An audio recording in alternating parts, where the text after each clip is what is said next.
Welcome back, everybody, into Bills Chat Live. We are here every Friday night talking about your Buffalo Bills. I am Josh McCarty. He is Luka. And Luka, we have 3 days worth of training camp practices to talk about tonight. Football's back. Josh, football is in fact back in its own way. Pads are coming up this weekend. I believe I heard it's Sunday that they strap on pads for the first time. But even though they didn't have pads on this past week when it started training camp, it just feels like we're back in the schedule. We're back in a rhythm, or we're starting this rhythm that is football week to week to week. And next thing you know, this coming week, we have the Hall of Fame game with the Jets and the Browns, I believe it is, if I remember correctly. And once that happens, that's when it's going to feel like normality for the next 6 months or whatever it is. I'm excited. I know you're excited. I'm excited for tonight to kind of talk about new things, what we've seen, diagnose everything that we've seen, stuff like that. Diagnose. It's been a long day. I knew what you meant. I'm excited. I'm just very, very excited. So I think we are starting to get some clues about the direction some of these position battles are going to go into. Middle linebacker, cornerback, offensive line, wide receiver, if you want to talk about the guys after Diggs and Davis. And we're going to get into all that tonight. But I have a question for you, Luka.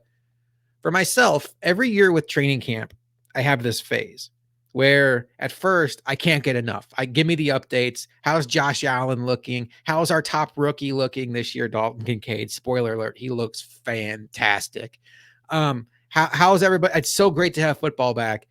And usually right around the time of the first preseason game, the newness wears off. And then it's just like, I don't want to see an injury pop up. I don't care if Josh Allen throws 5 interceptions in camp.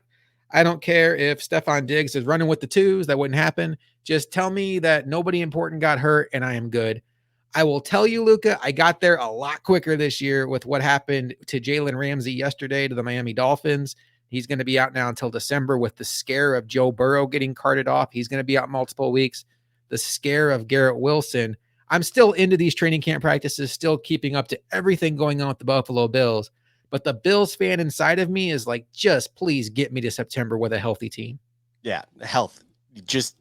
We don't need any scares. We don't need any of these different things going on. It's exciting to watch it all, of course. Like you mentioned, all the Kincaid clips that we constantly see out there. If you've had the pleasure to see it in person, that's great and stuff. But you see all these things, and then at the same time, you're just hoping none of them end like the one Burrow video that I kind of is sticking in my head, where it's just a normal play and he's just scrambling out and he just pulls up everything like that. And it just looks cataclysmic to the entire Bengals team and everything.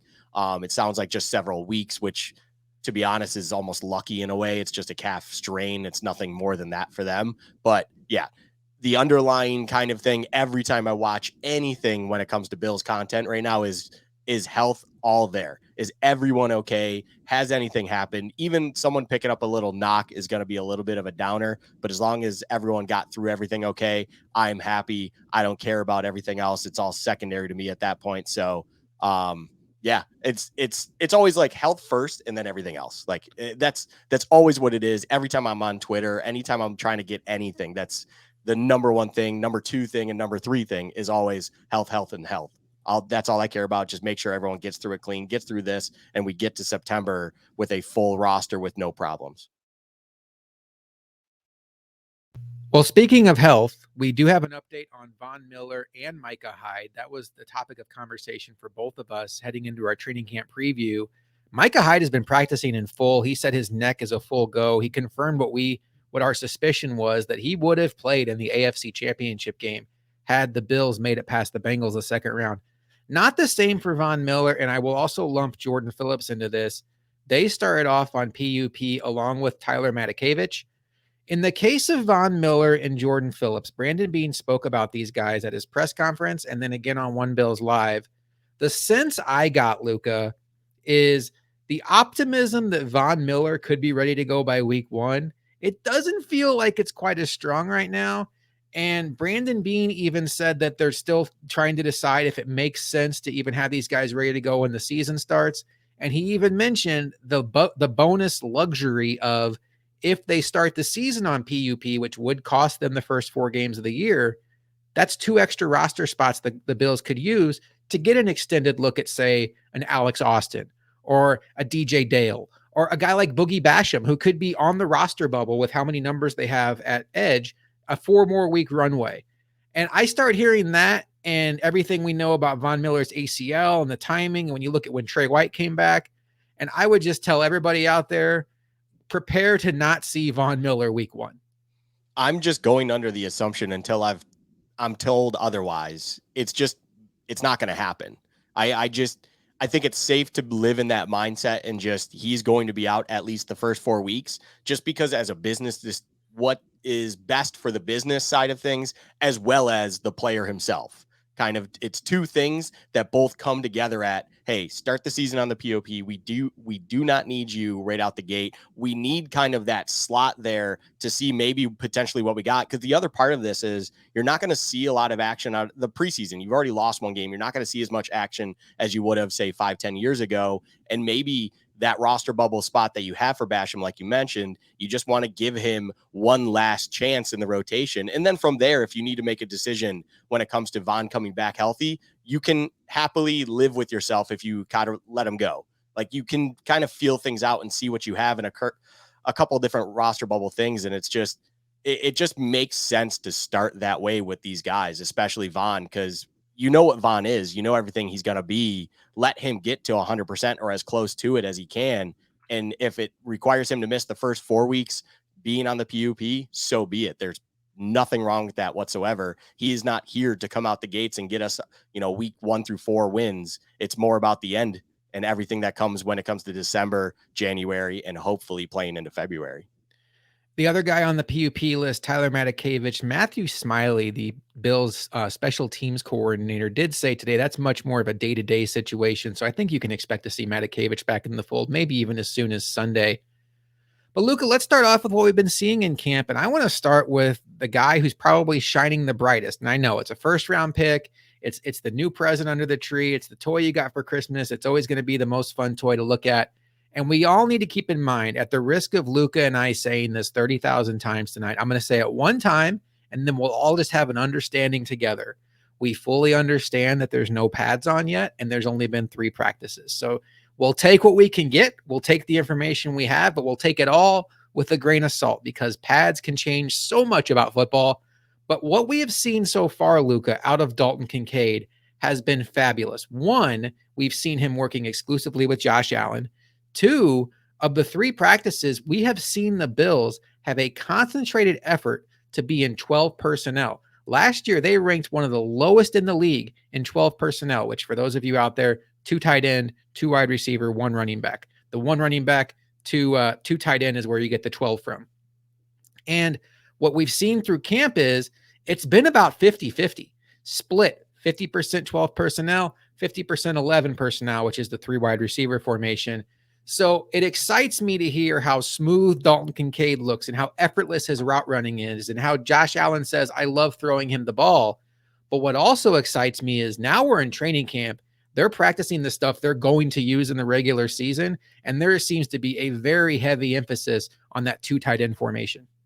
It's a beautiful thing, going back to our podcast that released this past Monday, it's everything we talked about wanting to see right out the gate. You want to see him just immediately immersed in the ones, just try to build as much of a rapport with Allen, with Knox, opposite of him, everything like that, and just see what you can do. I mean, if I even pull a little bit from the Dorsey presser at one point this week, a lot of things I got from him was being less predictable, allowing pieces to be all over the place. They almost had a point of emphasis with anyone they brought in, anyone they want in this offense can do 2-3 things. No one's limited to the 1 or 2 positions they can play. And I think Kincaid is just kind of a highlight of that. He can be a lot of different things, but then also they can just put him in a 12 personnel, be that man opposite of Knox.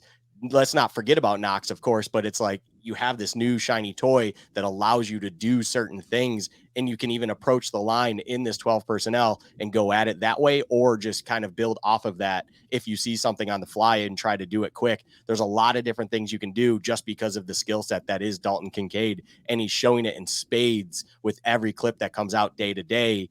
As you mentioned, right, we get it. It's 3 practices in, no pads, things change, but you couldn't be happier with where all of it is when it comes to Kincaid and everything like that. And then just as a person as well, Like Knox has nothing but great things to say about him. He says he would have probably been a great friends with him regardless if he was a teammate. And I genuinely believe that. I feel like Knox, you see some of the behind the scenes stuff already with those two.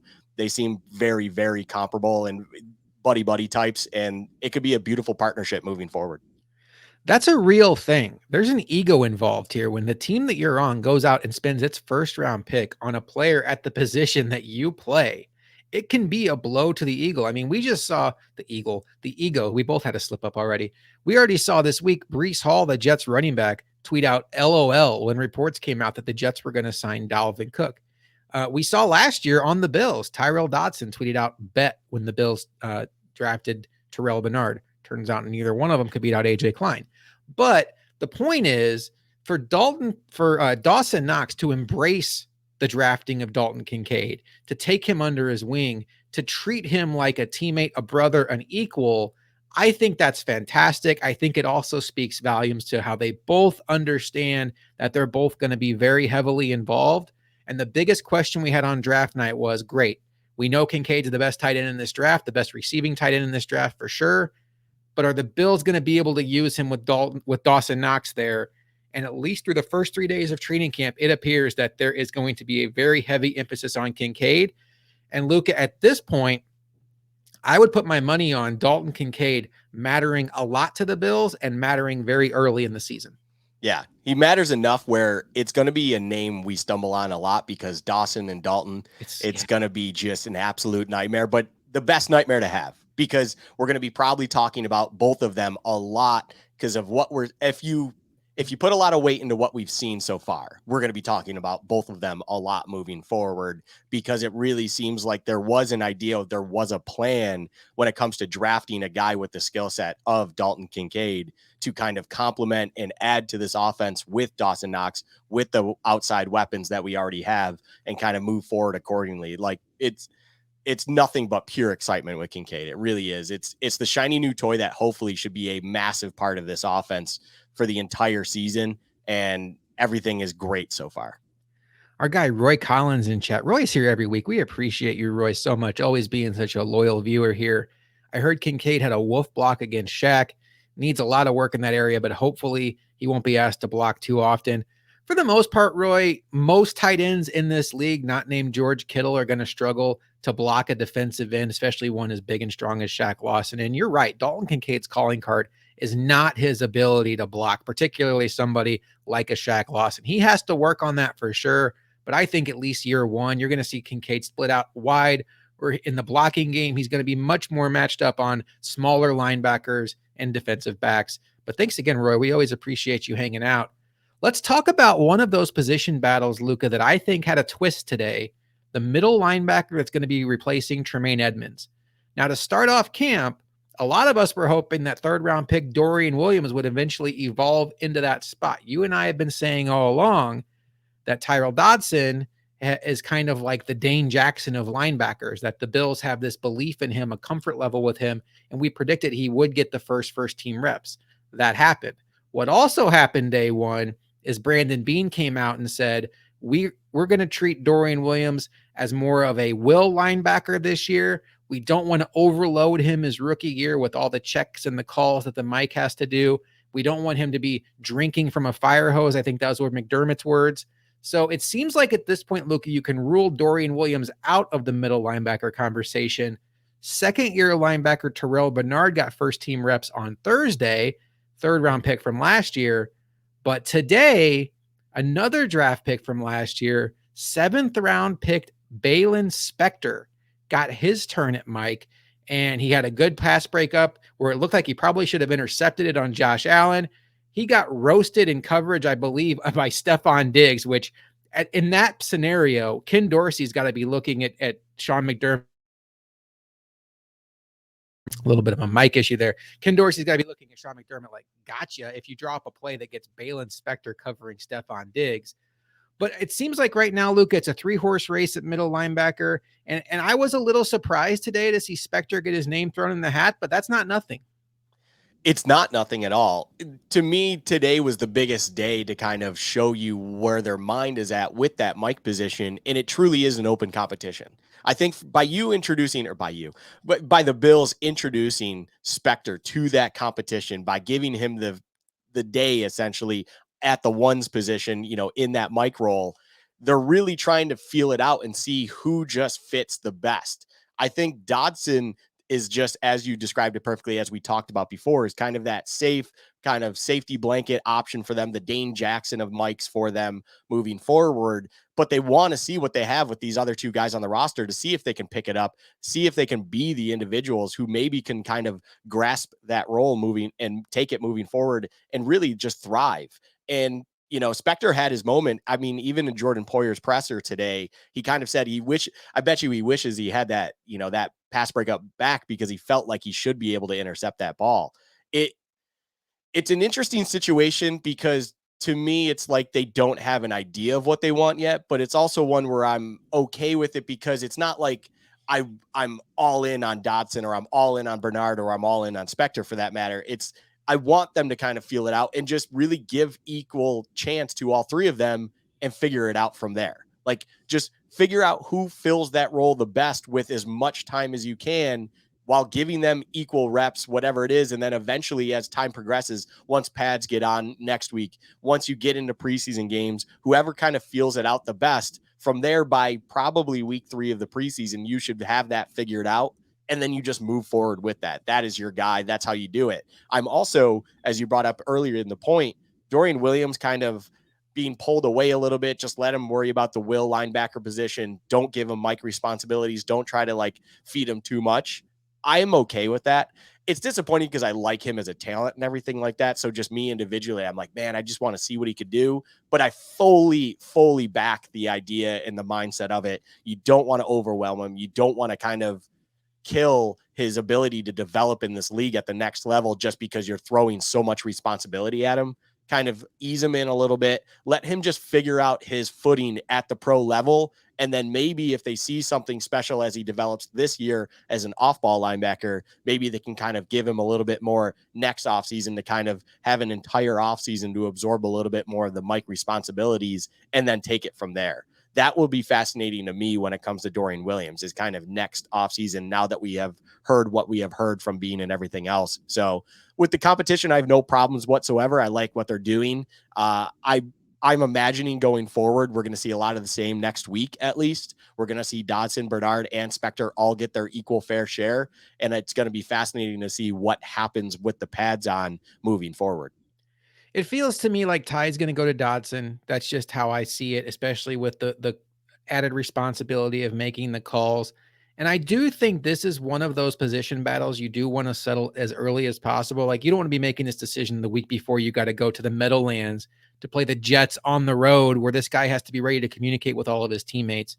I think you'd like to know who your middle linebacker is going to be, the guy making the calls in the huddle by a couple weeks from now at the latest. I would predict that's going to be Tyrell Dodson, but I will say Roy Collins brings up a good point here.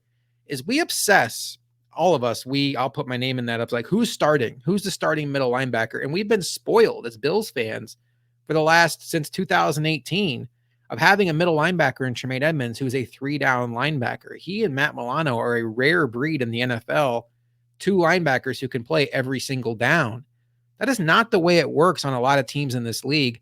I think you could very easily see a situation where Tyrell Dodson comes in on early downs, and when it gets to be more pass situations, 3rd and 10, 3rd and 12, maybe Taylor Rapp comes in there and give more of like a dime backer look for this defense where you're not as worried about a run. And even if they do hand it off, you feel pretty comfortable. You can make a tackle before he gets to 12 yards.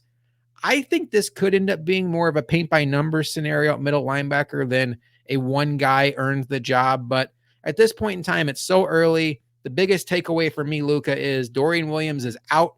And right now it's between Dodson, Spectre, and Terrell Bernard. One last thing on Dorian Williams, I will say. It's disappointing.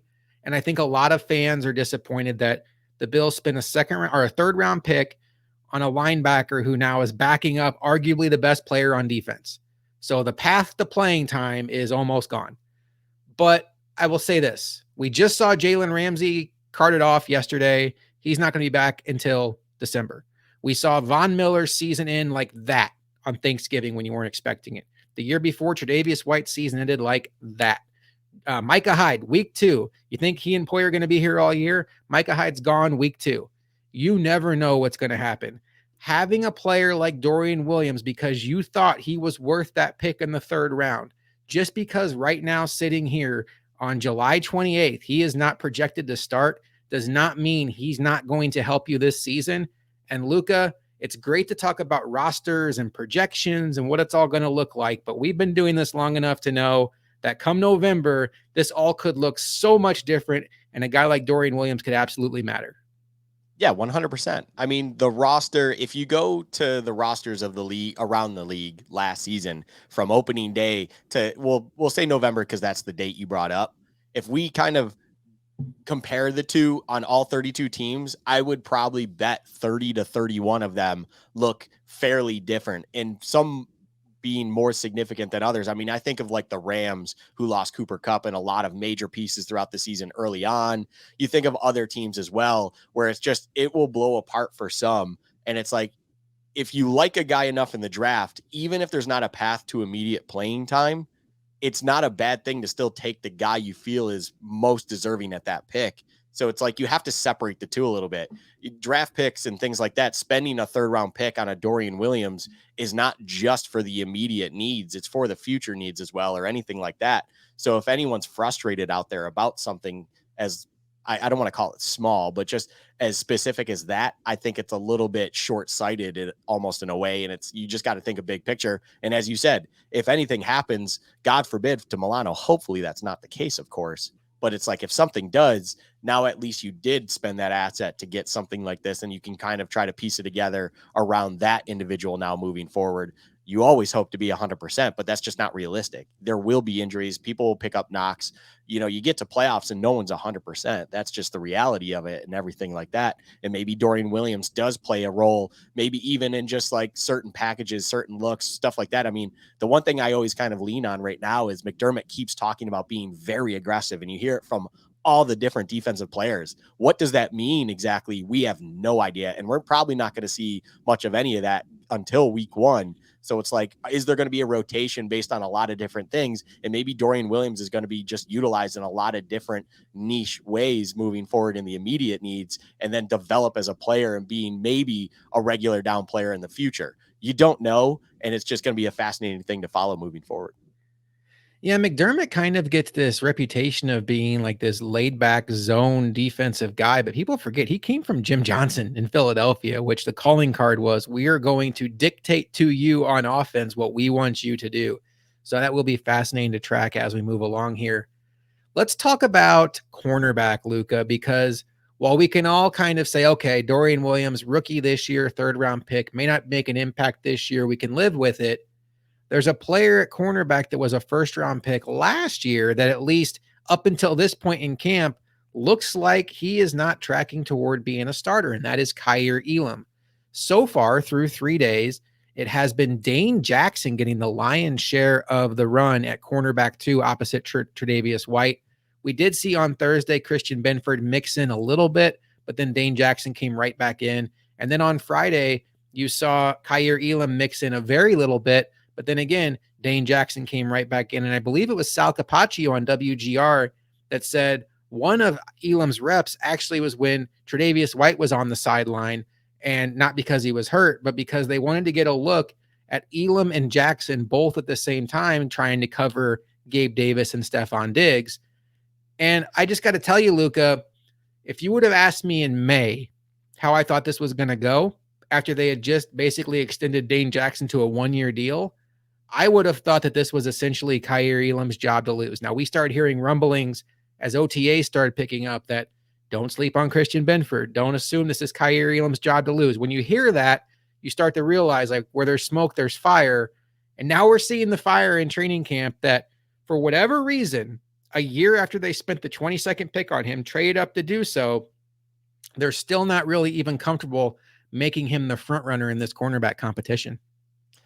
Yeah, it's the Kaiir Elam situation. It's it's a fascinating one from the outside looking in. If you are not in the building to really understand what's going on, you have no idea what is actually going on. It's confusing in a way. What I have been kind of doing with myself when it comes to the cornerbacks and everything is I'm a little disappointed when it comes to Dane Jackson taking a massive share of the one snaps right now. And we talked about it on our podcast this past week, where we really wanted to see what could happen with that position and hopefully see more of Benford and Elam because it's about the future, not just the current and stuff like that.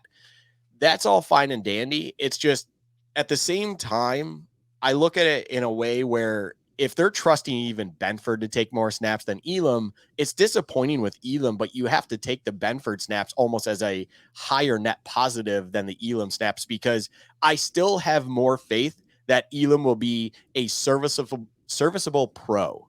Man, that was a bad one to get out. But I think he'll be a pro. It's just we want him to be a starter because you spent a first round pick on him. But if you get a starting worthy cornerback in Benford and then get a pro worthy corner in Elam, that's a net win. That's a win-win in my opinion, because even as a first round talent, we have seen, your Leatherwoods and stuff like that are just abysmal pros. They just don't work. Regardless if they were, drafted too high for their own good or not is kind of a moot point at this rate. But you no one's a guaranteed pro and everything like that. So I'm kind of going into this like I trust this staff to understand what they're doing. It's disappointing to see it from the outside looking in, but overall, it's just I want to see Elam and Benford get more snaps than Dane because I know exactly what I have in Dane, and it's just quite literally not good enough. Like it's okay, but it's kind of it's just going to be a problem eventually. And you want to do something else because maybe Benford can just be a more safe option and still be young enough to just cover over top. And it's just, if he's only giving underneath stuff like we know he was last year before he got hurt, that's perfect. That's honestly probably all we need or whatever's going on. Things like that. And then you mix in Elam because of his athleticism to kind of man up on individuals more and more, stuff like that. You want to see it, but if they're not trusting him to do that right now, there's clearly something going on. And if I'm on the outside looking in, I'm just going to let it be and hopefully develops just into a pro eventually. It just becomes growingly more and more frustrating when you see Dane Jackson being the guy with a huge snap share and not also Benford. That's the part that I really kind of go because to me, Benford, to kind of wrap up this point, Benford is the individual I go, he's the future of being the safe option at corner. That's what Benford to me is. And it's like Dane is kind of your okay safe version right now. Well, why are we wasting our time with this? Do Benford because at least maybe there's some upside there that you haven't untapped yet because of his youth and abilities that you just haven't given him enough time for. It's like, do that. I don't need Dane Jackson. Dane Jackson can be a great depth cornerback for us and kind of come in when we need him to. But it's like, I don't need him being the starter moving forward because it's just not good enough in a lot of situations. You hit on the key point there. The fact that it's Dane Jackson getting all the reps right now, or the majority of them, is the disappointing part because I think we know what Dane Jackson is, and that bar for him is basically right here, where it's fine, but you're always kind of left wanting more. And it's disappointing that by year two, neither Elam nor Benford are ready to clear that bar. And what I will say to you is this: I think it would be so much easier to stomach that if it was Christian Benford getting these reps. If you're old enough like me to go back to the 2008 Bills, in that draft, in the second round, they drafted a wide receiver, James Hardy. In the seventh round, they drafted a wide receiver, Stevie Johnson. Stevie Johnson turned into a superstar. James Hardy was okay for a while and fizzled out of the league, but nobody goes back and regrets that draft because you got a superstar out of that draft. You could say the same thing about 2006. John McCargo in the first round, Kyle Williams in the fifth, superstar, bust. If Christian Benford turns out to be a star, a reliable starter that you can trot out there for the next 5 to 10 years, we're not going to mind the fact that he beat out Kaiir Elam. That is a great outcome. The issue right now is neither one of these guys are beating out Dane Jackson, and right or wrong, we both assume that Dane Jackson is who he is. He's still a human being. He's still a relatively young player. There is a chance for growth here. It's going to be at least a little bit of a new system. He's going to have a full year as a starter if he starts with both Micah Hyde and Jordan Poyer behind him, which is definitely not nothing. But it gets me to this question, Luka. and this is a long way off. We're 3 practices in, folks, and I'm already asking a if the season ended today question. If this season goes by and we have not seen Kyer Elam, I'm going to start that over because I think this is going to be a clip question. If this season goes by, Luka, and we have not seen Kyer Elam grasp a starting job for the Buffalo Bills in the first 2 years, halfway through his rookie deal, is he a bust? No, I don't view him as a bust. I say that with extreme disappointment, but he's not a bust. I think in order to be a bust, you have to not be able to handle the pro level. And you have to give an individual 3+ years to figure that one out. And especially as someone at his talent level, you want to make sure you've really given him his fair chance and everything like that. Unless it's blatantly obvious, unless you're Aaron Maben, unless you're John McCargo and you're Alex Leatherwood, and it's like, hey man, you are just not good. Like, this is not the sport for you. Yeah, this is just not it. Kyer Elam has already shown us he's above that line, right? He's already shown us that he has the ability to make plays at this level. He can compete with individuals that he shares the field with. There's just something else going on where he's not able to kind of break through and then become that starter at CB2. There's something going on where they're just not able to trust him with the majority of snaps at that corner position. I don't view that yet as a bust if we're at the season's end and he never got to, kind of break through Dane Jackson and or Christian Benford for that matter, if he was never able to break through and get that regular snap share there opposite of Trey White. That's not a bust yet to me. I think if you then follow that up with year 3 still having that issue, now we're starting to have that conversation. But if he's still a serviceable pro, if he's figured out his niche somewhere else, things like that, there's a lot of different stuff that can change. I mean, what if Kyer Elam is just built for something else? What if he's actually built to be a slot corner for whatever reason? I'm just there. What if there's just something else he actually needs to fill the role for and he actually excels at that? Maybe that's the case. I mean, sometimes players just aren't built to be the same thing they were in college that they are in the pros, and that's what it is. And on top of it, the weird part is the examples you brought up. It's like, at the end of the day, the individual maybe could be a little bit of a disappointment, but the draft can be a very good success if Christian Benford himself becomes a very good starter as an outside corner, and you got him in the 6th round. Like, if you can figure all of that out, it's like beautiful. It's poetry. It's magic. It's like, yeah, you got an okay starter, or I don't even want to say starter, an okay pro in Elam, which is disappointing there. But if you got an actual starter on day 3 in general, that's an absolute success of a draft at the position. And I think any other team would be very okay with it. It's just doing it in a very backwards way. So I don't like labeling someone a bust like Kyer Elam if he's not able to break through by the end of this season in his year 2. It's just, I say that with a little bit of disappointment because you want it to be like you spent that blue chip investment in him. You would like it to work out, but at the end of the day, it's not as far as a bust yet. Yeah, I think it would just depend how you want to define a bust. To me, if I'm saying, would I give up on him? The answer is no. You still have 2 years of rookie cost control. You still have this foundation of this tremendous athlete with very high-end ball skills that could still become something for sure. But I do think the narrative around Kyer Elam would certainly be that of a bust if we're 2 years into it and he's still not getting on the field. It doesn't help that he was in a draft with guys like Tariq Woolen and Sauce Gardner, and that will always sting, especially since Woolen fell to the 4th round. But like you said, Luka, if the Bills, this is a long way to go. Kyer Elam could very much be the starter against the Jets week 1, and this is a moot point. Second time one of us has said moot tonight. If we look back on the 2022 draft 5 years from now, and the Bills have a reliable starter in Christian Benford at cornerback, a starting middle linebacker, whether it's Balin Spector or Terrell Bernard, a contributor on offense in Khalil Shakir, and then a guy in James Cook who has been their primary running back for the last 3 or 4 years.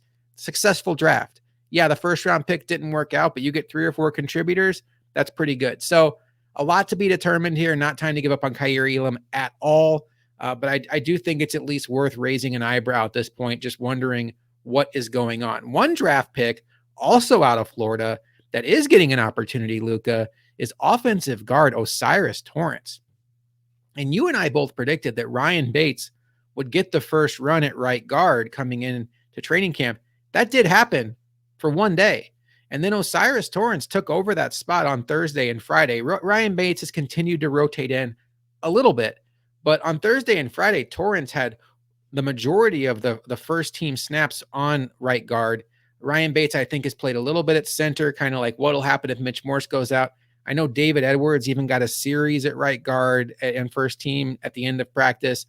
I'm not at all ready to predict that Osiris Torrance is going to be the starting right guard on opening night, Luka, but I am very encouraged that this Bills team, this Bills coaching staff that last season seemed very apprehensive to play rookies, is taking this guy they took in the second round and giving him a real opportunity here to beat out a guy in Ryan Bates who's been pretty reliable for them. That last little segment right there was exactly what I wanted to lean into on this.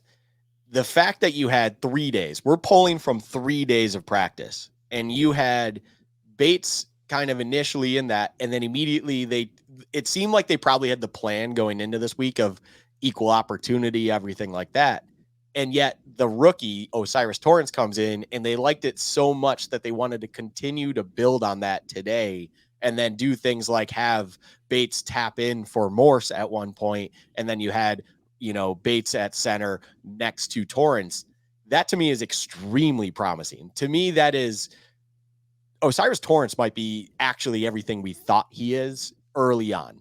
There's a long way to go with that, and pads are going to matter big time with with the trenches especially. So I'm kind of like trying to bring myself down back to earth a little bit on it. But as soon as I saw Torrance was getting first team reps again over Bates, where I really felt like that was probably going to be happening today more so. I was not expecting to hear Torrance get additional first team reps. That was where I was like, okay, this could be real. This could be real. And that's exciting because I genuinely can't remember the last time I felt great about the guard position in general for this team. I mean, maybe Incognito back in the day. Like, that's probably the last time I was like, okay, we at least have one very good guard on this team.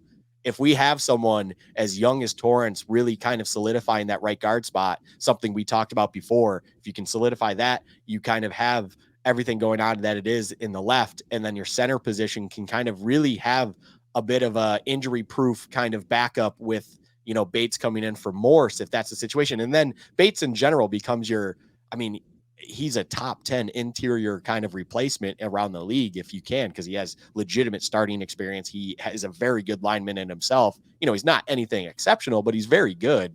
It's like if you have him kind of waiting just in case of a emergency or any injury, that's a great situation to be, especially compared to the years past recently. Like, Torrance might be the key to success more so than we want to kind of see right now, because immediately it seems like he's figuring it out. Immediately it sounds like the trust is there from the coaching staff and they like what they see. So I'm very, very, very excited. This to me today was the thing I circled for next week. I was like, if Torrance gets more and more snaps again next week, once the pads are on, I really would find it hard to believe that he's not winning the job at this point. Like, if there's something they see that they love so much that they're just going to continue to build on it, that's amazing to me. And it brings in so many positives to the offensive line group as a whole for this team that it really hasn't had that kind of positivity for a long time. And once the pads comes on, he's going to be going one-on-one with Mr. August, Ed Oliver. That's a shot. I'm sorry. I shouldn't. I mean, Ed Oliver's having a good camp, Luke. I don't know if you've heard that before, but Ed Oliver looks really good in July. That's fun.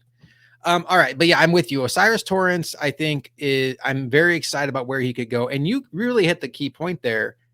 The combination of upgrading what you would think would be an upgrade at right guard over Bates, but then really upgrading that depth, having Bates as that utility knife, do it all backup that can back up at 3 spots, really back up at 5, because he came into the league as a tackle, versus Torrance, where if Bates is the starter, you now have Torrance who can back up at 1, maybe 2 positions. I like the idea of having Bates as a backup much, much better. And it sure seems like Connor McGovern is locked into the left guard spot. So it seems like 4 of the 5 spots are spoken for, because we don't have to spend too much time on this. Not overly shocking. But a guy who got a lot of criticism last year, Spencer Brown, does not appear to be competing for his job at right tackle, despite the fact that the Bills brought back David Quessenberry. They brought in Brandon Shell. Tommy Doyle's coming off of the ACL injury, although I think I saw something pop up in chat that maybe Tommy Doyle's injured again. We can kind of work to confirm that as the show goes on. But either way, Spencer Brown has been getting all of the first team reps, Luka.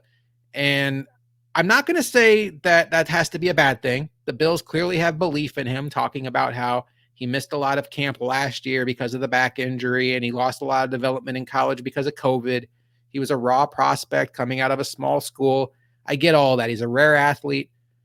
But I think it's at least interesting that he's not even being pushed. Like Ryan Bates can lose snaps to Osiris Torrance, who second round pick, maybe a better prospect, but Brandon Shell can't even get a rep.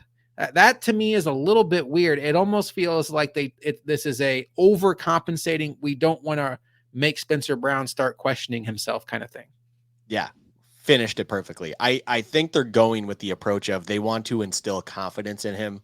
I think they don't want to push him. I think they like so many of the intangibles and kind of the, athleticism and everything of that, of course, that they have in Spencer Brown, that they're hoping that by not pushing him with competition, that it will just kind of make him feel comfortable, make him feel relaxed about his position, and hopefully focus him in at getting better with that right tackle position, and just, not worrying about someone being right behind him and just looking constantly over his shoulder on if he's going to be pulled and stuff like that. I think Quessenberry was never going to be the guy to me that kind of pushed them.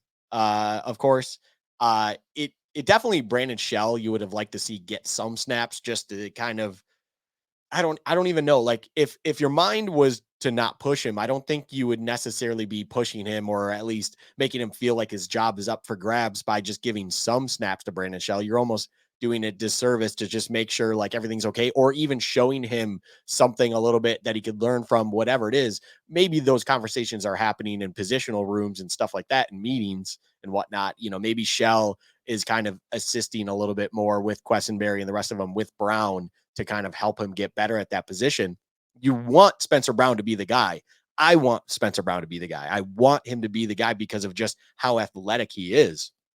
It's just, I'm more of a guy personally that believes in, making sure you're being pushed, making sure there's someone there threatening your job, not, threatening in a negative way, but you need to compete for your job. You need to compete for what you have. And right now they're going with it. It's not like Spencer Brown ever showed us too much of kind of highs. Like he had a stretch in his rookie year where it was okay for 3 games and definitely like was starting worthy right tackle play.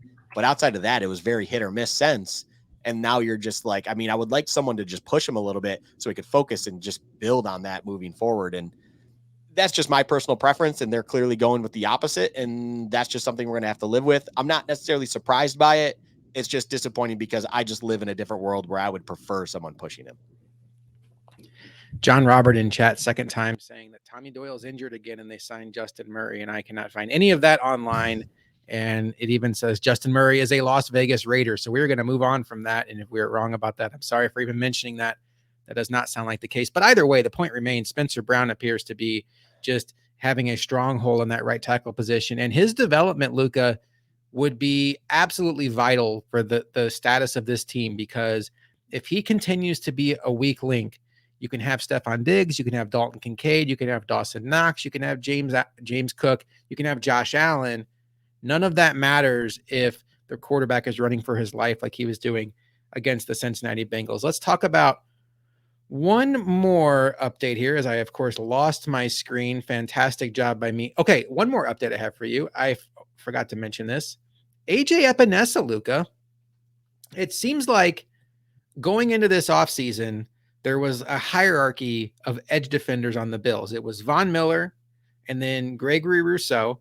And then they signed Leonard Floyd, and it was like, okay, Leonard Floyd and Gregory Rousseau are kind of on tier 2 together. And then after that, you have Epinesa, Basham, Shaq Lawson, Shane Ray, kind of all fitting in where they fit in, assuming that Epinesa and Basham would get more of the benefit of the doubt because of the draft pick investment.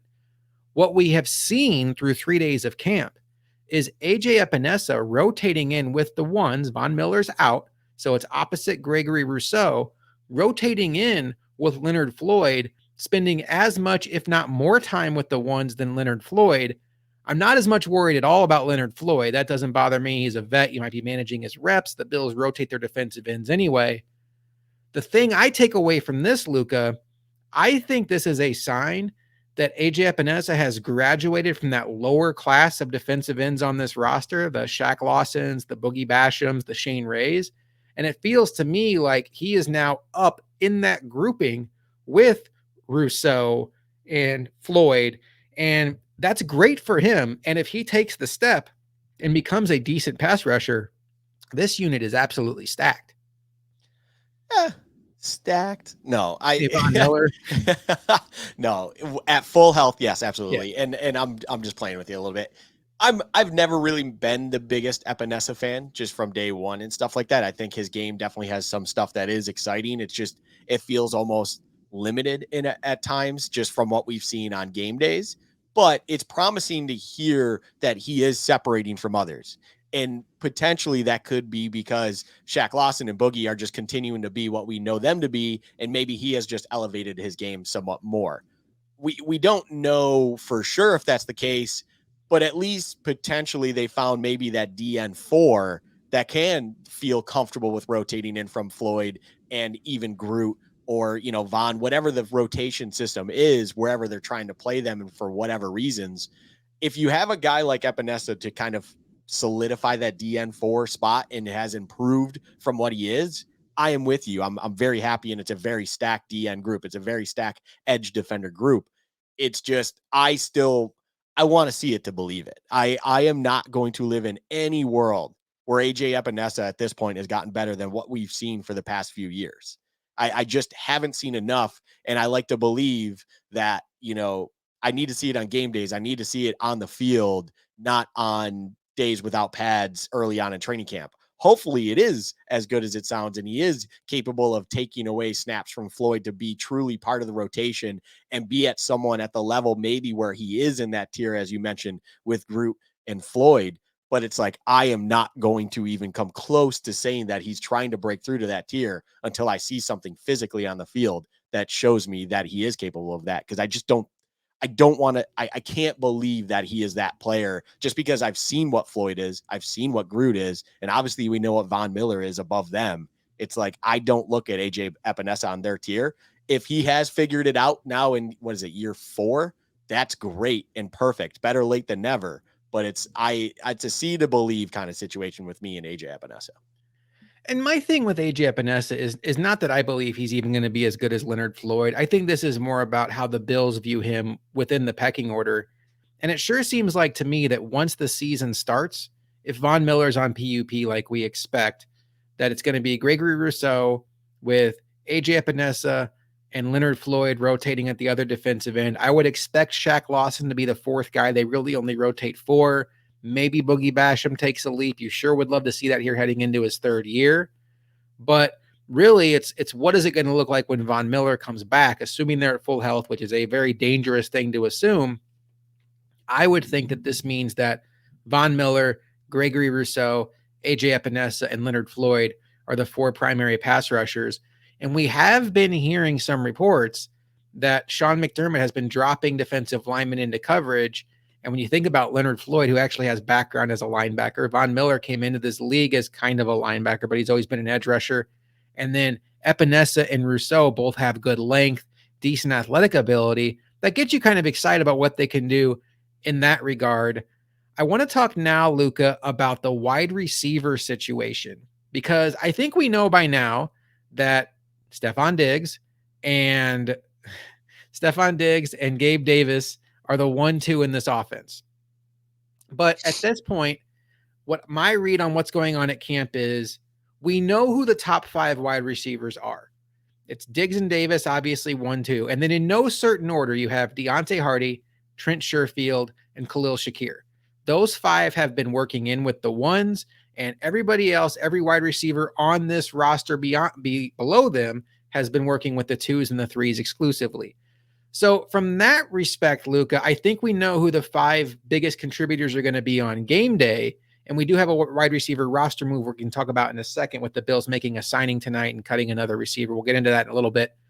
But in general, between Sherfield, Hardy, and Shakir, in my opinion, none of them have really stood out. I know Hardy has kind of like that lightning in a bottle, quickness, great hands. I think he's kind of a jitterbug. Have any of them really caught your eye? Is there any way you're leaning in this battle, or is it going to be maybe kind of like middle linebacker, where one game it's Sherfield, one game it's Shakir, but most games it's probably going to be Kincaid anyway?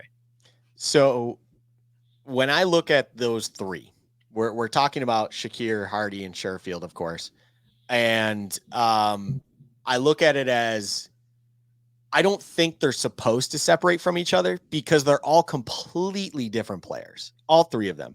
They are completely different.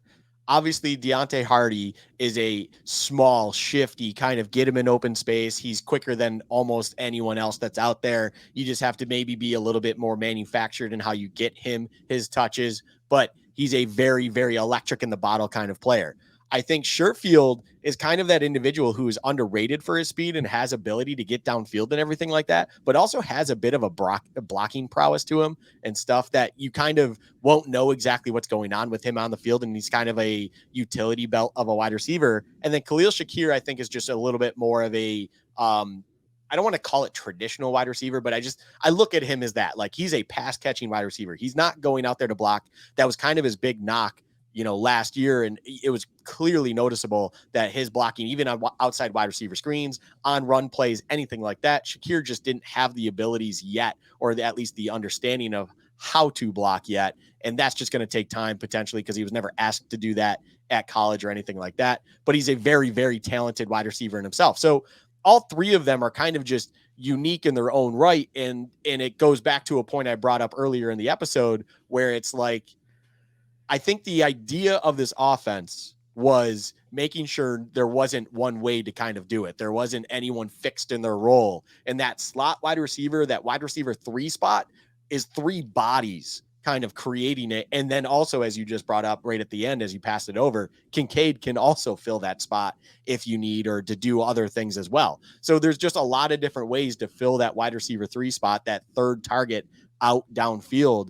And they just brought in a lot of different guys who can do different things, that maybe it really is a week-to-week game plan situation. Hey, this is going to be a week we really want Deontay Hardy. We're going to try to do a lot of jet sweeps, a lot of quick things to get him in open space while he's moving because he's just faster and they lack team speed. Hey, we want Trent Sherfield because we want his blocking abilities and prowess, but also to still have that threat in the slot down the field. We're going to go with Kincaid and 12 personnel, because then we can even motion him out wide and do a lot of underneath stuff with him because he's got unbelievable separation prowess and stuff like that. Like, there's a lot of different things they can do, and Shakir is kind of a guy who can do a lot of those things a little bit. The one knock is blocking, so maybe he figures that one out this year. Who knows? But I don't think any of them need to separate. I don't think any of them need to be a solidified wide receiver 3. I think they all do their jobs exceptionally well. Hopefully they all stay healthy to just continuously give this offense options week to week. And then if one thing isn't even working during the game, they can just kind of try a different part of the offense they like, that they think might be able to work in the second half, whatever the situation might be. And then all of a sudden you're calling your Sherfield weapon out there a lot bit when the original game plan was Shakir or whatever it might be. I think that's the idea with that kind of role, and I'm very okay with that. I don't want to be predictable. I don't necessarily care if someone kind of solidifies that role. I want kind of a custom offense, the ability to change on the fly, the ability to do different things, because, defenses do different things. Defenses can pick up a lot on tape, and you just never want to be predictable. That's the worst thing you can do as an offense. There is a world where the Bills go to 4-minute where they're trying to close out a game. And this has been a high-flying, pass-happy offense. We all love it. But they have Osiris Torrance at right guard. They're in 12 personnel, 2 tight ends. They have Sherfield at one wide receiver, Gabe Davis at the other wide receiver, Damian Harris at running back, and maybe the best running quarterback in the league, Josh Allen at quarterback. Gives you so many options. It makes you a bully in the running game. And I think this is a club that the Bills did not have in their bag in recent years. And it's great to see. Now, you just said predictable. I think if you have Sherfield and Davis on the field at the same time, defenses can be like, okay, they're probably going to run. But both of those guys have the ability to beat you deep, and Gabe Davis's speed can sneak up on you if you're not ready for it. So I like a lot of the versatility. I do have a question for you about the wide receivers, Luka, though, because when you look at it, Davis and Diggs, I'm going to compare this to last year's group at this time. Davis and Diggs were both here last year, so they're a wash. Last year, it was, oh my gosh, Isaiah McKenzie, Jamison Crowder, Jake Kumaro, Isaiah Hodgins. Okay. This year, we're just going to go with the big three, Deontay Hardy, Sherfield, Shakir. Are they better this year? Or are they just different? Different. I think it's just different. I don't think there's a better or worse there. The funny part is when you name those receivers at this point last year, McKenzie, Crowder, Hodgins, Kumaro, I think they all fit different roles in their own right. Like it's not like you asked Kumaro to be a pass catching wide receiver at all. He was kind of the more predictable one. If Kumaro's out there, he could get thrown the ball, but most likely he's in there to block and do stuff like that. McKenzie and Crowder were kind of that mosh posh, McKenzie be more of the gadget, Crowder just being a shifty underneath slot corner who still has a good separation speed to him. And Hodgins was kind of a utility belt he can do a lot of little different things. He can be asked to do different things. You're seeing it now in New York, of course, that he can be a legitimate outside wide receiver for an offense somewhat. So they were all different things in their own right. I just think the difference between last year at this time and this year is last year's wide receivers were kind of really fixed in what they did and kind of limited. This year, all these guys do have their specialties, but they aren't limited by that. Hardy is probably the one that I'm kind of stretching on that point to. He really is a gadget guy, but he is just unbelievably quick that I'll give him the pass on that. He's just an absolute, just get him the ball however you can if you need to for speed purposes and just get him in the open field. But Sherfield and Shakir can do a lot of different things for you and stuff like that. And it's like, you're not limited because, Sherfield, especially compared to, let's say, Kumaro, because of their special teams background as well. Sherfield is hell of a lot better than Kumaro, like way above and beyond Kumaro. Like there is no question about that. If you're a Kumaro stan, I'm sorry, but like Sherfield kind of dusts him because he's already shown at this level on other teams he can be a legitimate wide receiver on a team while also still being a very, very good special teams player. Someone else in the chat said Tyreek Hill knows how big of a blow it was for the Dolphins that Sherfield's gone. It's just because of how many things he can do for the team. It's honestly super underrated. So yeah, I just like where they're at currently. It's just different though. I'm not saying they're better or worse. I just like it because it feels more customizable. It feels more, like they can do 5 different things and 10 different things depending on what individuals they have out there on the field compared to last year where maybe it was only up to 5 different things with those guys in place. So it just feels a little bit more custom and at a higher level as well. I just think they're more multiple. And that's where I would lean toward this group over last year, because last year we talked a lot about how, God forbid, if Diggs or Davis go down, and Davis did go down week 2 for a game, the only real boundary receiver they have on the depth chart is Jake Kumaro, who is primarily a special teams coverage guy. The rest of those guys did specialize in the slot. And this year, I think they have a bunch of guys after Diggs and Davis who can all play outside. Sherfield for sure can play outside. Shakir has been playing outside in camp. And even you've seen Hardy line up outside in camp.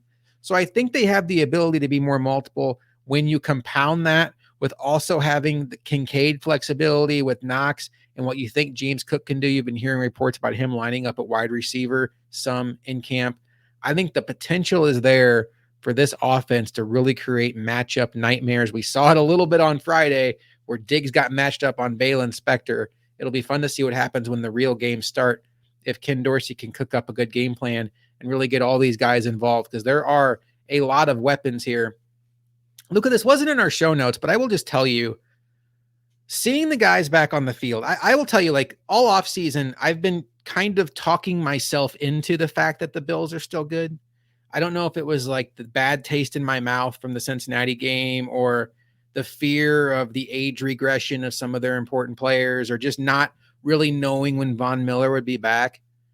But I will tell you, just seeing Micah Hyde and Jordan Poyer out there together, seeing Tre'Davious White back out there, Micah Hyde, Jordan Poyer, and Tre'Davious White have not all been on the field for the same game since Thanksgiving of 2021. It is now 2023. Think about that. That is huge. And just hearing all those guys, it's just reinforced to me this is a damn good football team. And I know it's common sense, everybody knows that, but I think a lot of the national narrative right now is kind of like, oh, maybe the window on the Bills is closing. Von Miller's hurt. Stephon Diggs wants out. He doesn't. He addressed that. What's going on in Buffalo? But man, you look at it on offense. It's Allen, it's Diggs, it's Davis, it's Knox, it's Kincaid. They might have something now in Torrance. The offensive line should be better. Dorsey's going into year 2. And then on defense, you have 4 players at one point in time who have been all pros in their career. You have a revamped defensive line, adding in guys like Leonard Floyd and Poona Ford. And you have Gregory Rousseau and AJ Epinesa continuing to grow. I don't know, Luka. I know training camp is the time of year where we all just have sunshines and rainbows and everything is wonderful. But it hit me this week that I know there's a lot of negativity around this team and the perception of this team, but this is a really good football team. There should have never been any doubt that this was a very good football team. I will say I never questioned it. I'm not with you. I'm not sure what brought you into that place myself. But what I will say is I'm also not going to try and get caught falling head over heels for it as well. As you brought up, it's been since Thanksgiving 2021 that we saw Trey White, Micah Hyde, and Jordan Poyer on the field at the same time. That is about to be almost 2 years to the day when we get into the season that was. Age does things to people. They might not be the same player they were at that time, Thanksgiving 2021. Von Miller, as great as he is, we still have to see how he recovers with the ACL and stuff like that. Like there's certain things where it's like on paper, it looks incredible, and they are incredible. Like they are a very good team. It's just, you still got to see it. You got to see it on game days. Training camp is a time that it's so easy to fall in love with so many things.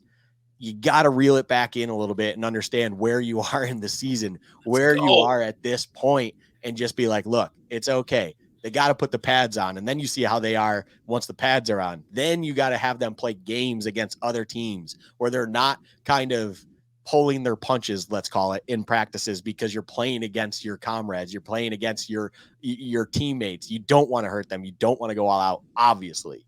It's like, okay, let's go against competition. And then you get to the regular season when everyone's starting to break out their full speed stuff, and it's just all gas, no brakes, just go. Once that comes, then we're going to see how this team really is. I do believe they're a very good team. I believe this is one of the best rosters we've seen in a long time, if not, basically in my lifetime, because my lifetime does not include kind of the Kelly era. It's like, this might be the best roster of my life.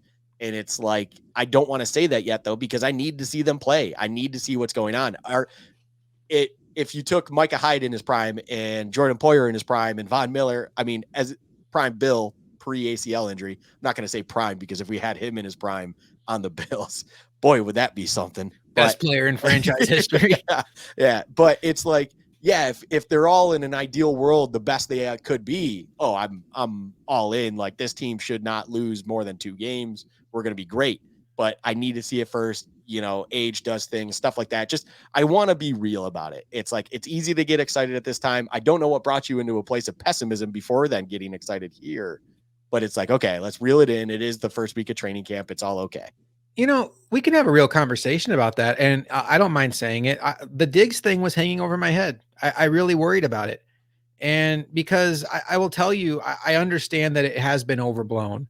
And Rich Eisen and Mike Florio just continuing to talk about it nonstop has been dragging it on. But until he took the podium on Wednesday, I did have a little bit of a fear in my head that he was going to go up there and be coy and be like, none of your business. And, I'm just, maybe Terrell Owens it, or Marshawn Lynch. I'm just here so I won't get fined. I just go with the plays that are called. We've all heard the stuff that people say when they're being passive aggressive. And Stephon Diggs hit every single note you wanted him to hit in that moment.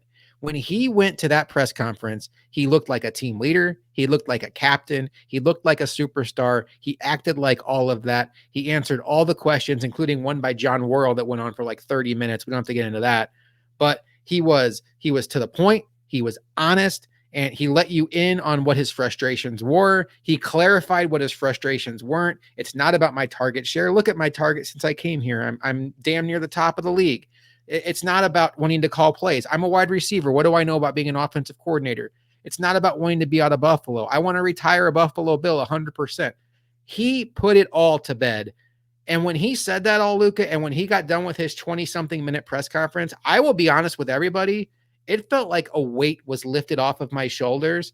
And I was like, let's go play ball now because Stephon Diggs is bought in.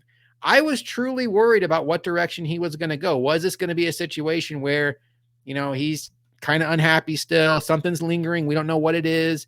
He wants out, but he's contractually obligated to be here. That's an ugly recipe for a team to try to win a championship. All of that's gone. And I honestly believe that that is where my optimism has come from. Like now it's back to looking at this team as a football team and not a soap opera. And it's a damn good football team. The Diggs press conference was such a great moment. Great job by him. The biggest thing I got from that, Luka, was he owned it. He owned the moment. He owned the situation. And I thought he handled it absolutely perfect. Yeah, if we're going to talk about this, it's funny. I felt like I was one of the few people that wasn't sharing a similar feeling as you going into it before. Good people don't change. And there was never a moment that I felt Diggs was not a good person. Diggs has shown us in numerous occasions in the history that he's a great individual. He's a great person. He's a great human.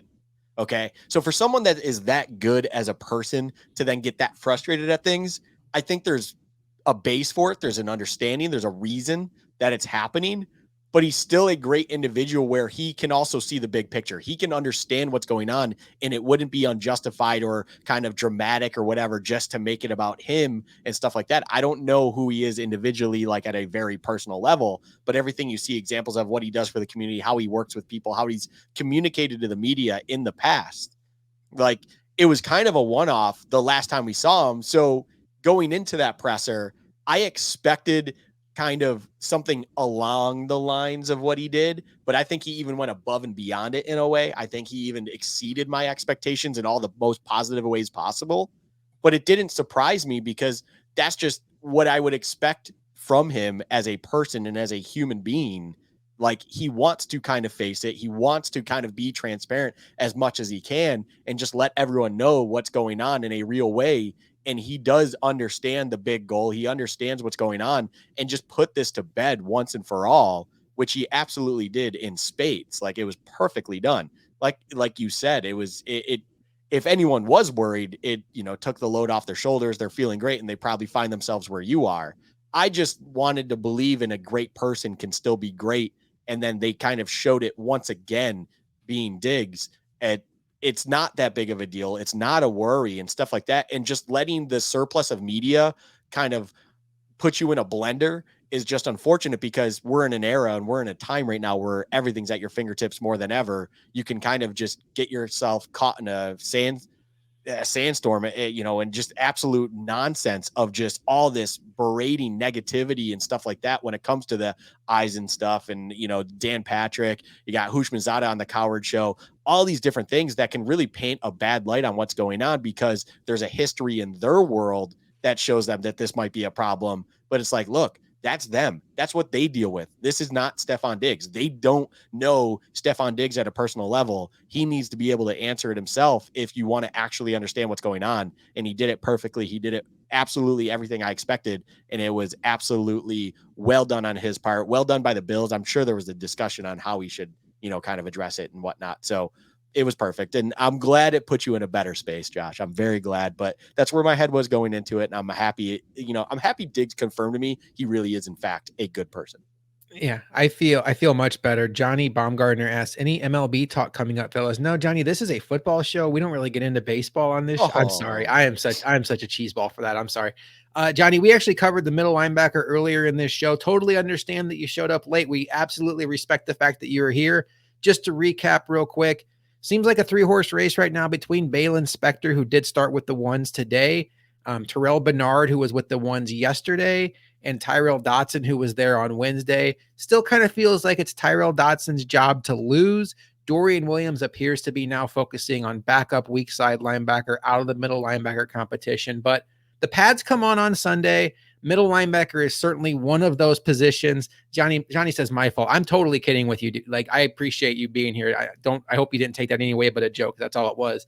It seems like middle linebacker, maybe even more than any other position, is really going to benefit when the pads come on. They can start hitting, because so much about middle linebacker Luka is attitude, willingness to attack the hole, willingness to attack a ball carrier. And really, I think this is one of those positions that you may have to wait until preseason game when these guys are playing full speed, bring the guy to the ground to really get an idea of who your guy is. Yeah, no, it's all about it's. I look at it trenches really is where pads matter, but yeah, bringing up linebackers as well. I mean, that front seven for the defense, you need pads on for them to really see how comfortable they are, what they can do at that position and stuff like that. And then, as you mentioned earlier in this episode, we talked about it. It's like no one's really separated themselves. We need to see more from all of them to see what we have with Dodson, with Bernard, with Spector and everything like that. And then just let Williams develop and let him figure out the pro game, let him figure out the pro level. Do not put too much on his plate. And I'm okay with that. But we got plenty of training camp and plenty of preseason to kind of continue to build on that middle linebacker position and see what we have with it. If it becomes a committee situation based on personnel groupings or what kind of the week to week game plan might be based on the team they're playing, so be it. It's not like we have one stud that we really hope to lean on. Clearly, it's like maybe just the trusty guy making the plays is Dodson. But if you need a little bit more athleticism, you go elsewhere. Whatever it might be, it just is what it is, and we'll figure that out through the preseason. We have a few more topics to hit on. We're going to just rapid fire through those real quick. Luka, just give me a quick thought on all of these before we get out of here. The Bills did make a roster move today. They signed wide receiver Andy Isabella, and they released wide receiver Jalen Wayne. Luka, quick thoughts on that? I was totally wrong about Jalen Wayne being someone that people would fall in love in the preseason, but then also love seeing Andy Isabella because he's speed, raw, nasty speed, and he does have kick returning history to him with the Cardinals. And it's not bad. I mean, a little fast, shifty guy, he can't be the worst thing as long as you secure the ball. So I like it. He's got speed to burn. I think he will factor into the kick return competition. Right now, it sure feels like that's going to be Hardy or Shakir. Darrington Evans, the running back they signed after Nyheim Hines got hurt, has also been returning kicks. He's been playing well in some one-on-one drills too.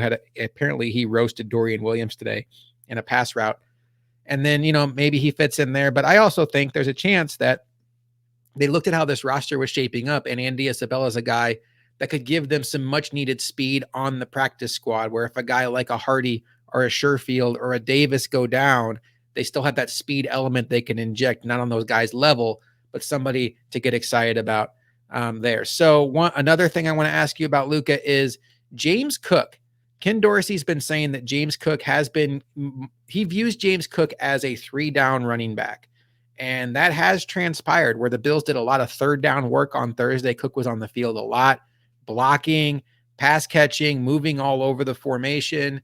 You look at Devin Singletary, that's 60-something targets vacated by the running back position last year. Singletary was a very trusted hand by Josh Allen in passing situations, both as a blocker and a pass catcher. Nyheim Hines going down is another guy that could fill that role that's out of the mix. And we know Damian Harris, for as excited as both of you and I were about him, pass contribution is not really his calling card. Are you buying the hype that James Cook could be a 3-down back and be that primary guy in there in passing situations? I think he has the ability to be it. I just think the 3-down back concept around the league is not really a thing. So I'm fascinated to see how you make that work. Maybe it's kind of the mindset of they want James Cook to be that because you want to be truly unpredictable, even with the individual and the personnel that's in the backfield. So if James Cook can truly develop to be that individual who can excel in the run game and pass game, as well as the blocking pass pro game, on top of it, it's like now you truly cannot game plan based on the individual you see behind, Josh Allen or next to Josh Allen. Whereas if you have Damian Harris out there, I mean, most likely it's not him being as an active receiver out there.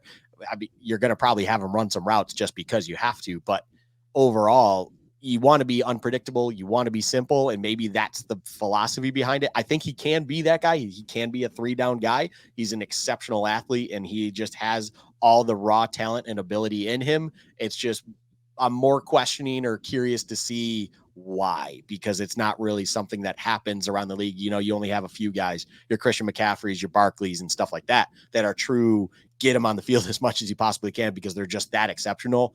I don't necessarily put James Cook in their category yet. So I'm curious to see why they really want to emphasize him as a 3-down back and just kind of an every down guy. Yeah, and the Bills haven't had a running back have more than 188 carries in a season since LaShawn McCoy in 2017. So I don't buy that James Cook is necessarily going to be an RB1, to borrow a fantasy term. As far as volume goes, he's going to be the Bills running back one. But obviously, Damian Harris and I do think Latavius Murray are going to factor into all that. Plus, you just want to keep some legs fresh. James Cook is a smaller guy. You don't want to wear him out by November and have this explosive piece to your offense at about 70 or 80% when the money games roll around. All right, Luka, let's talk about some stuff we have going on now. If you are a Madden player, it is almost Madden season. Madden comes out, I believe, in 16 days. It's getting close. We are giving away 4 copies of Madden 24. All you have to do, follow us on Twitter, Bills Chat Pod. There is a tweet pinned to the top of our Twitter that tells you how to enter. It's very easy. And because Luka is generous, he has given you a way to boost your odds of even winning this contest by doing one very simple thing. It's all spelled out in the tweet. Get in on this. Get yourself a free copy of Madden 24. That's a game that's been very important to Luka and myself, and we are very excited to help bring that to you. Luka and I are back next week. Bills Chat Live on Friday, but we're also back in audio form this coming Monday when the Bills Chat podcast drops. It is not the audio from this live show tonight. Luka, we are going to be starting our Rivals Watch series where we are going to talk about 4 teams from the AFC West. I know you and I both, we love talking about the Bills. We love getting under the hood of the Bills, but there is something nice and refreshing about looking behind enemy lines and seeing what's going on with those teams. Yeah, a deep dive in the opposition that we will be playing. Of course, we had to start in the AFC West, the defending Super Bowl champs, the exciting, freshly extended Justin Herbert Chargers, everything like that. This is kind of the fun thing we did last year where I circled it and I was excited for it because it gives us that breather and kind of that fresh break from Bills talk. And we can kind of deep dive a little bit more into other teams and really figure out what the pulse is like with the Chiefs, with the Chargers, with the Raiders, and so on and so forth. We will go through all opponents and everything like that. It's exciting to do on our podcast. And it's a lot more of a loose conversation with us naturally on the podcast where, it's a good listen, especially on a Monday or a Tuesday when you're just dealing with your normal work week. So why not listen to the opposition and see what they're going to have, in store for the Bills or what the Bills have in store for them this coming season. And then also on that show, Victoria Geary from Football Guys will be joining us on the first half of that show to talk about the fantasy football season. It is almost fantasy football season, Luka. I know some of you crazy people have already had your drafts. Dynasty leagues are going on right now. Season-long drafts are coming up as we are almost in August. Victoria is going to come on, help us sort through how we should be navigating these football drafts. But also, we're going to take a look at some Bills players. We know Josh Allen and Stephon Diggs are highly rated in fantasy, but what about James Cook? What about Dalton Kincaid? What about Gabe Davis? Is Dawson Knox an afterthought now? Is there another receiver on this list that's worth rostering in fantasy football? And Victoria is obviously also a Bills fan, so we'll get her thoughts on this upcoming Bills season. Very much looking forward to that. Luka, I assume you have a new episode of Sabres Chat dropping this week, and if so, what can we expect to hear from you? Yeah, no, I mean, I'm kind of doing a similar thing as what we're about to do with our podcast. I'm going to start diving into things when it comes to the division and stuff. We're really in a lull of the hockey season, of course, but teams will report come mid-September. We're about to break into August. It's crazy to think that hockey is around the corner and stuff like that. I've had some technical difficulties when it comes to recording these past. I was wanting that one episode out already, but we're going to have that one in store come next Thursday at noon. It will be coming out. It's already kind of in the bag as it is. Just got to figure a couple things out. Exciting stuff, kind of just dive into the season, see what's going on and stuff like that. Be sure to follow that. It's Thursdays at noon that those episodes drop. It's fun time. It's just me kind of rambling on about hockey. So if you love a little stick and puck, be sure to give it a listen. And if you're someone like me, where hockey's maybe not your first love, football is my first love by far. And I'm much more of a basketball fan than hockey. But, I like to pay attention to the Sabres because I know a lot of people that like the Sabres, mainly Luka. And I listen to Buffalo Sports Talk and they talk about the Sabres.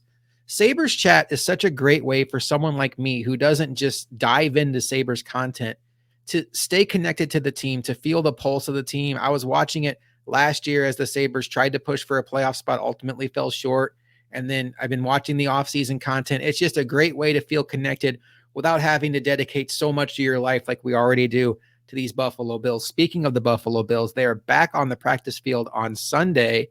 Follow along with our account, Bills Chat Pod on Twitter, along with the guys at Built in Buffalo. We are doing our best job to keep you up to date on everything training camp related.